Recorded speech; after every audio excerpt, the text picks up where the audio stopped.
देखिएगा, हम इसमें सीडीपी के क्वेश्चन देख रहे हैं जो इम्पोर्टेंट है, जो पूछे जा सकते हैं, उन्हीं की बात करेंगे। ठीक है, जैसे कि पहला क्वेश्चन है, आप देख पा रहे होंगे कि इसमें पूछा है कि जो रोरसा स्याही धब्बा परीक्षण में काले और सफ़ेद काट कितने हुआ करते थे। तो आप भी जानते होंगे इसमें काले और सफ़ेद हुआ करते, वो 5 काट हुआ करते थे। इसका ऑप्शन नंबर 4 सही हो जाएगा। ये हरमन रोरसा के द्वारा 1921 में दिया गया था, जिसमें 10 काट हुआ करते थे। ठीक है, तो जिसमें से 5 होते थे काले और सफ़ेद। इसमें से बताना है कि कौन है व्यवहारवादी नहीं है। अगर देखें तो इसमें से यानी कौन सा मनोविज्ञान है वो व्यवहारवादी नहीं है। देखो, वाटसन है, स्किनर भी है, हल भी है, लेकिन ये है ना सिगमंड फ्रायड, ये नहीं होगा क्योंकि ये आपके मनोविश्लेषणवादी हैं, यानी चिकित्सा से जुड़े हुए हैं, इस वजह से। तो ऑप्शन नंबर 4 सही हो जाएगा। सर्वाधिक पूछा जाने वाला ये क्वेश्चन है, इसमें पूछा जाता है कि एरिक्सन के मनोसामाजिक विकास सिद्धांतानुसार कौन सी अवस्था है जो 6 से 12 वर्ष से संबंधित है। 6 से 12 का मतलब हो जाता है, आप भी जानते होंगे, ये कहीं ना कहीं बाल्यावस्था की बात होती है। और बाल्यावस्था में अब एक विशेषता पाई जाती है, एरिक्सन ने दिया था सिद्धांत, जिसमें 8 अवस्थाएं बताई थी, जिनमें से 4 नंबर की होती है इंडस्ट्री वर्सेस इन्फेरिटी। तो ये वाला ऑप्शन सही हो जाएगा, जिसे अध्यवसाय बनाम हीनता कहते हैं, या परिश्रम बनाम हीनता भी बोल देते हैं इसी अवस्था को। ठीक है, तो ऑप्शन नंबर इसका हो जाएगा 4 सही। एक ये भी स्टेटमेंट पूछा जाता है कि ये मतलब एक तरह से डेफिनेशन बना के पूछते हैं कि जैसे कोई प्रतिक्रिया जो किसी विशेष स्थिति में संतोषजनक प्रभाव उत्पन्न करती है, तो उस स्थिति में उनके फिर से होने की अधिक संभावना होती है। तो ये सीखने के नियम के किसके द्वारा दिया गया है। हालांकि ये प्रभाव का नियम है, कि वो लॉ ऑफ इफेक्ट बोलते हैं ना, तो उसी से हमें संतुष्टि असंतुष्टि का नियम कहते हैं। इसमें 2 उपनियम हो जाते हैं, संतुष्टि और एक असंतुष्टि।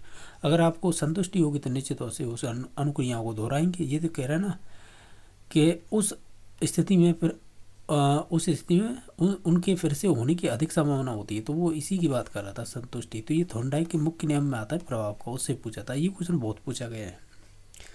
एक ये भी पूछा जाता है कि जैसे प्रेरणा प्लवरन ह्रास सिद्धांत है, जिसे इंग्लिश में डाइव रिडक्शन थ्योरी बोलते हैं, ये क्लार्क हल से संबंधित हो जाएगी। ठीक है, नेक्स्ट देखिएगा, एक सेडलन का ये पूछा जाता है। जब हम पर्सनैलिटी या व्यक्तित्व चैप्टर पढ़ते हैं ना, उसमें जैसे सेल्डन, क्रेचमर, हिप्पोक्रेटस, इस प्रकार के आपने देखे होंगे, और युंग का नाम भी आता है।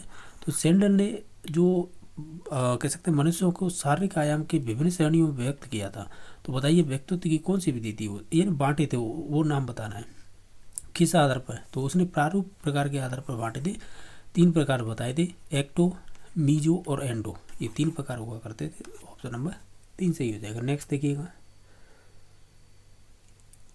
यानी ये भी इम्पोर्टेंट क्वेश्चन है। इसमें पूछता है कि कौन सी अधिगम करता केंद्र शिक्षण अधिगम व्यू रचना नहीं है, यानी एक तरह से चाइल्ड सेंटर्ड मेथड कौन सी नहीं है। इसमें से सिंपल सा ये लॉजिक बताना है, तो वो हो जाएगी व्याख्यान विधि। इसमें टीचर एक्टिव रहता है और जो स्टूडेंट होते हैं वो इनएक्टिव रहते हैं, इसलिए इसे कहते हैं केंद्रित शिक्षण अधिगम व्यू रचना नहीं है। इस प्रकार का ये क्वेश्चन था।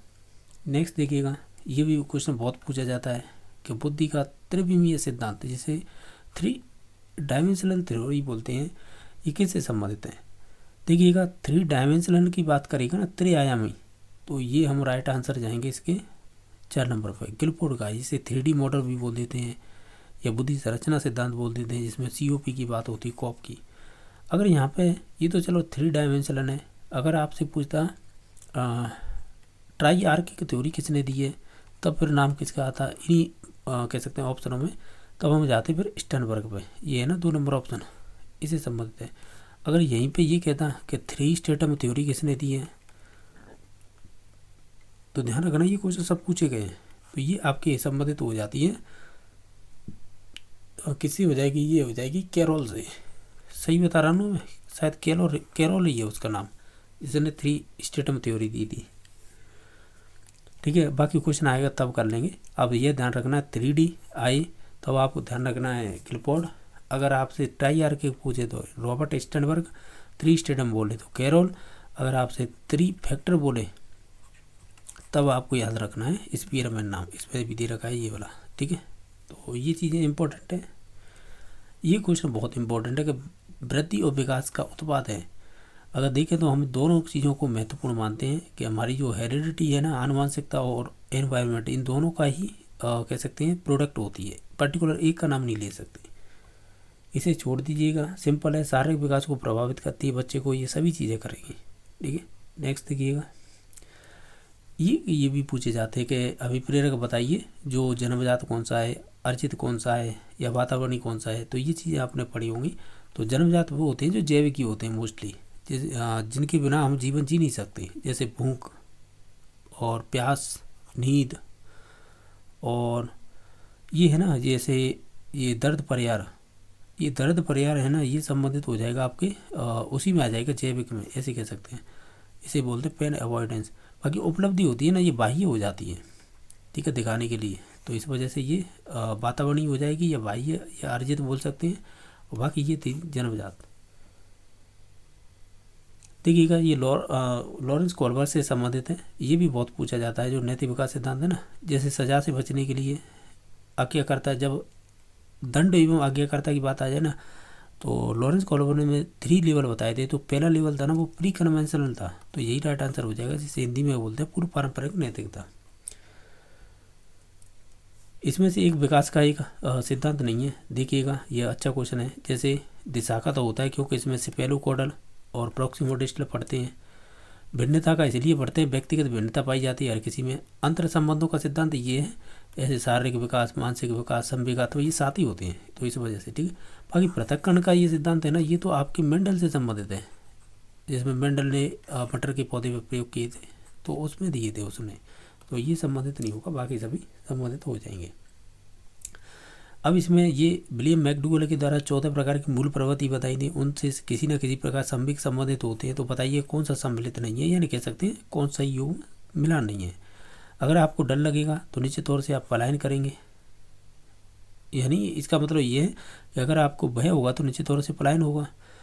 अब यहाँ पे दे रखा है अपकर्षण, ये अपकर्षण का क्रोध नहीं होता है, ठीक है। बाकी जिज्ञासा का आश्चर्य हो जाएगा, शरणागति का विषाद हो जाएगा। नेक्स्ट देखिएगा, इसे छोड़िएगा, हालांकि ये इसका मतलब ये है कि कोई चलो बता ही देते हैं। ये कह रहा है कि एक शिक्षक है, वो विद्यार्थी को पढ़ाता है कि गर्ल का बहुवचन गर्ल्स होता है, अधिगम के साथ विद्यार्थी वुमेन का बहुवचन वुमेन्स बना देते हैं या बनाते हैं। तो ये किस प्रकार का अधिगम का हस्तांतरण होगा, या हस्तांतरण बोल सकते हैं। तो ये लर्निंग कह सकते हैं नेगेटिव हो जाएगी, क्योंकि ज़रूरी नहीं है कि हर किसी के पास जो भी वर्ण है इंग्लिश के, उसमें एस लगाने से वो बहुवचन हो जाए।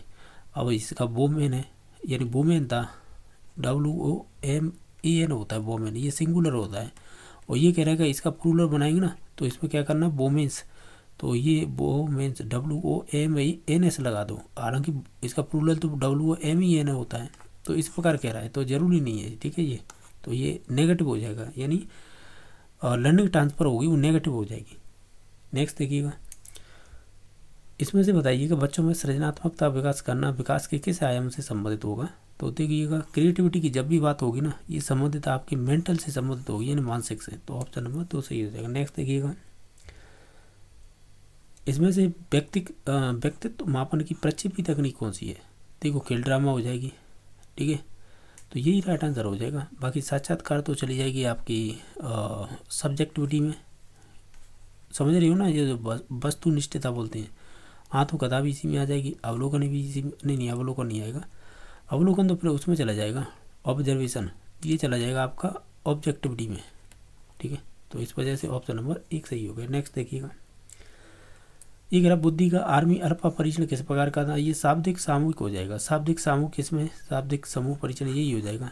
और अगर आर्मी बीटा पूछता था, वो हो जाता अशाब्दिक, ये सामूहिक है तो वो फिर हो जाता नन वर्बल के लिए सामूहिक अशाब्दिक हो जाता है, ये शाब्दिक है वो अशाब्दिक हो जाता, ठीक है। तो इसका तो ऑप्शन नंबर 1 सही हो जाएगा। ये है, सिंपल है कि जो भी लर्नर होते हैं उनकी अभिवृत्ति, अभिरुचि, उपलब्धि, अधिगम शैली, इनमें अंतर भिन्नता की धोतक होगी, तो इसमें होगी कहाँ पर, व्यक्तिगत भिन्नताएं। ऑप्शन नंबर 4 सही हो जाएगा। एक ही इस प्रकार के क्वेश्चन बहुत बनते हैं। एक छोटी बालिका प्रतिदिन अपनी गुड़िया के कपड़े बदलती है, प्याजे के संज्ञानात्मक विकास सिद्धांत अनुसार उसमें क्या है, तो कपड़े बदलती है, तो निश्चित तौर से हम एनिनिज्म पे जाएंगे, यानी वो निर्जीव चीज़ों में भी सजीव गुण देख रही है, इस वजह से। ये भी क्वेश्चन बहुत पूछा जाता है कि अधिगम का अंतर्दृष्टि सिद्धांत अन्य किस नाम से भी जाना जाता है, तो इसे गेस्टोल्डवादी कहते हैं, या लॉ ऑफ प्रॉक्सिमिटी बोलते हैं, निकटता का सिद्धांत, इसे ही पूर्णाकार, गेस्टोल्डवादी, अवयववादी, ठीक है। तो ये बहुत नाम है इसके। अब इसमें देखिएगा ये इम्पोर्टेंट है ये, क्योंकि ब्रूनर के संज्ञानात्मक विकास सिद्धांत के अनुसार है निम्नलिखित में से कौन सी चिंतन की एक विधि नहीं है। देखिएगा अगर इसके सिद्धांत को नाम पढ़ें और जीन प्याजे के पढ़ें, एक ही नाम है दोनों की, संज्ञानात्मक विकास सिद्धांत। तो ध्यान रखना इसमें 3 स्टेजें बताई हैं इन्होंने, एक तो इनएक्टिव, आइकॉनिक और सिम्बॉलिक। न्यूमेरिक की बात नहीं की है, यही पूछा था कौन सी नहीं है, तो 2 नंबर ऑप्शन हो जाएगा। एक ये बहुत ही इम्पोर्टेंट क्वेश्चन है कि मोहन का व्यक्तित्व एवं बुद्धि लब्धि है वो सोहन से भिन्न है, तो ये भिन्नताएं क्या कहलाएंगी? इसे बोलते हैं inter individual difference. Option number 1 सही हो जाएगा। एक होती है इंट्रा, दूसरों की भावनाओं से संबंधित होती हैं, इंटर होती है हम खुद से संबंधित होती है। तो इस प्रकार ये ऑप्शन नंबर 1 सही हो जाएगा। इसे छोड़ दीजिएगा। टॉरेंस का सृजनात्मक परीक्षण, इनके स्टेप ये नहीं पूछे जाते हैं, वो दूसरे प्रकार के आते हैं, ठीक है। नेक्स्ट देखिएगा, इसमें से इसे भी जोड़िएगा। जो क्वेश्चन आसान है ना, जो बन सकते हैं, उन्हीं की बात करेंगे। देखिएगा ये कह रहा है एक शिक्षक द्वारा विद्यार्थी के एक समूह पर प्रशासित बालक अंतर्नोद परीक्षण में किसका मापन किया जाता है? जिसे कह रहा है ये CAT, क्योंकि बालक अंतर्नोद परीक्षण को क्या कह रहे हैं यहाँ पर? Children appreciation test. तो ये किसका मापन करता है? तो ये लियोपोल्ड बेलक ने दिया था 1900, कब दिया था ये? 1948 है शायद, ठीक है। पर डेट ध्यान मत रखिएगा, ये रखिएगा, इसमें 10 कार्ड हुआ करते थे। और ये आपके लियोपोल्ड बेलक ने दिया था।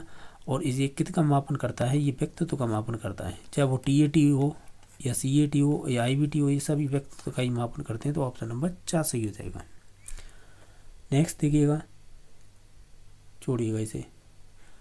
ये कह रहा है बुद्धि का समूह कारक, जिसे हम ग्रुप फैक्टर थ्योरी बोलते हैं, बहुत इंपॉर्टेंट सिद्धांत है, आपने देखा वो रीटी में खूब पूछा है। ये हो जाएगा आपका ग्रुप फैक्टर थ्योरी दी थी थर्स्टन ने, तो ऑप्शन नंबर इसका 2 सही हो जाएगा।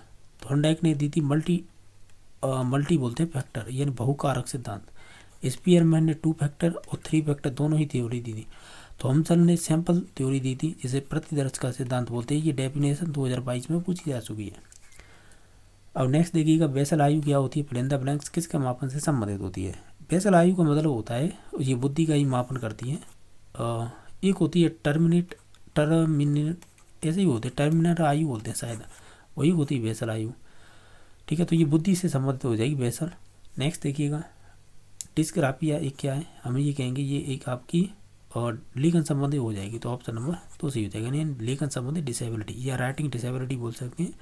और डिसेबिलिटी शब्द किसने दिया था? ये मैंने एक पेपर कल कराया था, सैमुअल क्रिक ने किया है, ठीक है। तो ये भी ध्यान रख सकते हैं। और ऑप्शन नंबर इसका 2 सही हो जाएगा।